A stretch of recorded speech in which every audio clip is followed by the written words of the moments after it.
Sopra Group a signé un contrat de partenariat avec Safran il y a 1 an et demi. Donc ce contrat couvre la maintenance de l'ensemble des applications SAP du groupe Safran.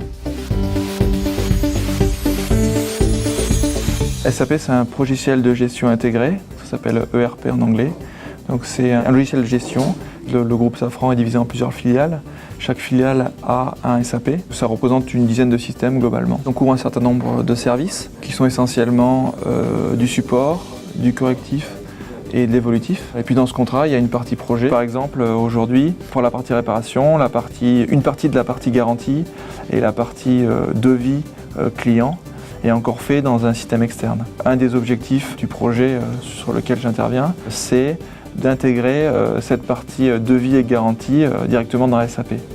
Ce qui fera que les gens travailleront uniquement dans SAP et n'auront pas à travailler dans 2 systèmes en parallèle. Ce qui permet des gains de productivité, des gains de saisie et une meilleure fiabilité de l'information. Il y a des problèmes de niveau de base de données et l'idée c'est que cette base de données soit uniquement dans SAP. Donc tout sera complètement intégré et donc le code article ou le code client qui sera utilisé pour le devis sera le même que celui qui sera utilisé pour la commande, la livraison, la facture, la réparation dans tout le flux SAP. Chez Sopra, on favorise le travail fonctionnel vraiment chez le client. Souvent le cadrage a été fait en amont, c'est là où tu bordes vraiment le périmètre du projet. On va avoir un budget et on va avoir un dispositif. Ça donne un bon document de 40 pages en fait, où le chef de projet va décrire toute sa stratégie pour mener à bien le projet. C'est vraiment un panel donc, de développeurs analystes, de consultants fonctionnels, d'experts techniques.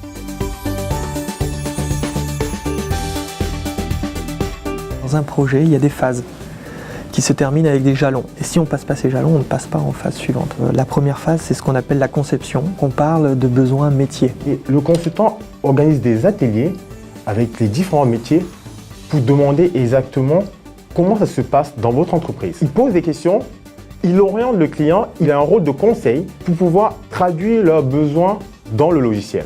À la fin de la conception, on va livrer un dossier de conception dans lequel il y aura la solution qui sera décrite. Moi, je rédige alors une spec fonctionnelle détaillée. Mon but, c'est de faire en sorte que le développeur, quand il prend le cahier de charge, qu'il ne se pose pas les questions du pourquoi. Une fois que ce dossier est validé par le client, on va rentrer en phase de réalisation. C'est le développement, paramétrage de la solution informatique. On va avoir besoin de développeurs, analystes, qui s'occupent de paramétrer et de coder les solutions technologiques. Et on va rentrer dans une phase de test d'intégration dans lequel on va tester la solution de manière globale.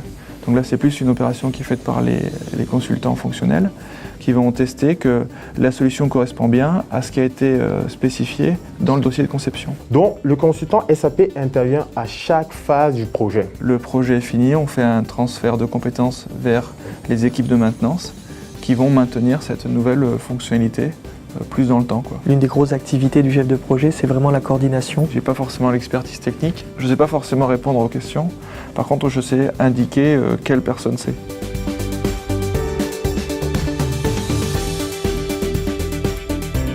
Et Sopra m'a permis depuis 3 ans de pouvoir faire ce que je voulais, m'a donné les opportunités et m'a permis d'entrer dans le monde du SAP. Sopra, c'est un grand groupe. Qui dit grand groupe dit force de frappe. Force de frappe dit un projet d'envergure. On peut vraiment toucher à des gros projets internationaux. On travaille dans le monde entier, on parle en anglais. Disons qu'on a un spectre de compétences qu'on élargit petit à petit en fonction de son expérience. Et donc en fonction des projets et des sollicitations, on peut avoir des rôles un petit peu différents.